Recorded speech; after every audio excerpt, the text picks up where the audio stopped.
Now, a few weeks ago, we started our Every Space Counts competition, and we asked you to send in pictures of your garden as long as it was no bigger than 6 metres by 6 metres, and hundreds of you did so thank you very much indeed. Although, I have to say, one or two were just a little bit eccentric.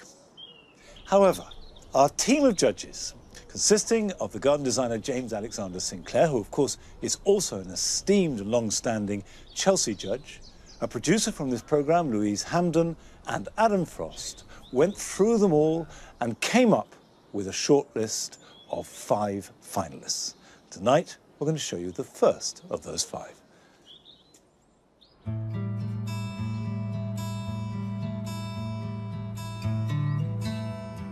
My name's Mike. I'm from Hackney in East London. I've lived here for 12 years and I started working on this garden about 8 years ago. When I first moved in, I decided to treat this garden just like any other room in the house. But instead of furnishing it with chairs and tables, I used plants instead. Originally, I had some decking, there was some grass and some small borders around the edges. So I turned the grass over, put down some weed suppressant and slowly built up what you see now. I suppose my inspiration for the garden comes from the countries I've visited on holiday, where you find yourself surrounded by palms, bananas and other exotic plants, and I wanted to recreate that back at home in London. Fortunately, I'm surrounded by these high walls which creates its own microclimate and gives me ideal growing conditions for most of the plants that I've got here. I did some research into these plants and found that many of them were winter hardy, low maintenance, but most importantly evergreen too. I tried to make sure that the plants that were in pots were drought tolerant, so I went for cycads and agapanthus for all year round interest, and for a splash of colour in summer I've got cannas and gingers popping up. The goal of my design in this garden was to stimulate the senses and also to inspire people. I wanted people to have to brush past leaves and duck under bushes and plants to have to see everything. I wanted an area that had scent and an area that had sounds as well. I think the key to an interesting small garden is making the best use of the space available to you. And I found that going upwards with my planting allowed you to do this.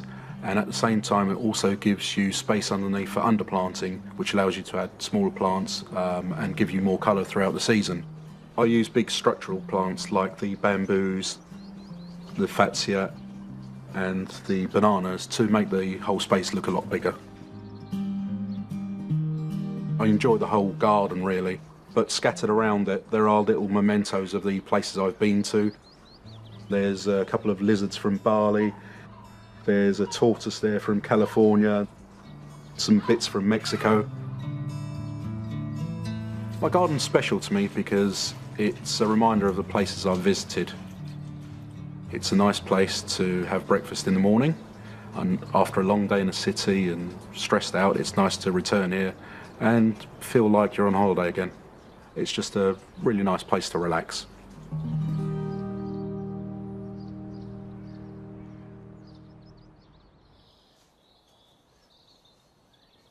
We'll be showing the other 4 gardens over the next 4 weeks, and then you'll get a chance to vote on which one you think should be the winner. And the result of that vote will be announced at Gardeners World Live in June.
dreams that you dream of once in a lullaby.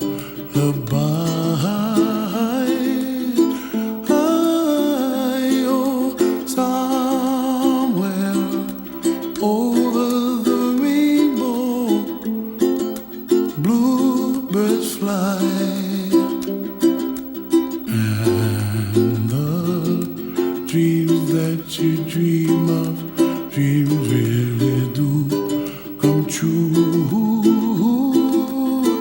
Ooh, someday you wish upon a star, wake up where the clouds are far behind.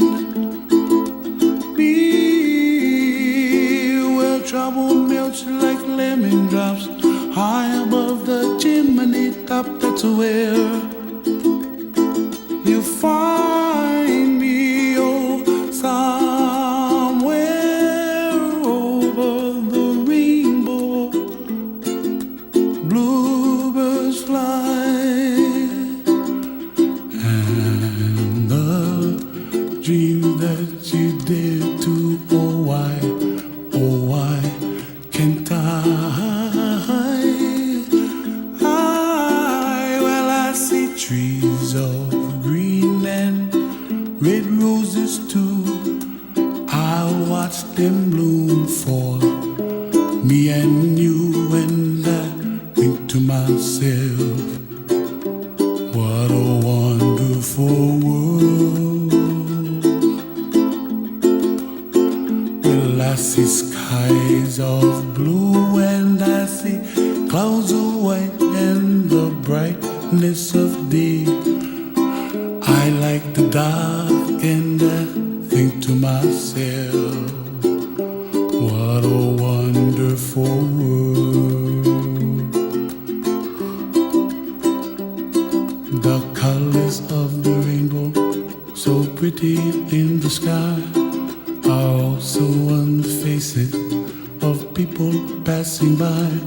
I see friends shaking hands, singing, how do you do?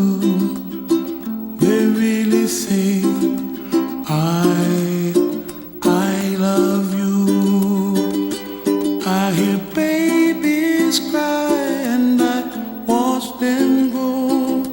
They'll learn much more than we'll know, and I think to myself, what a wonderful world.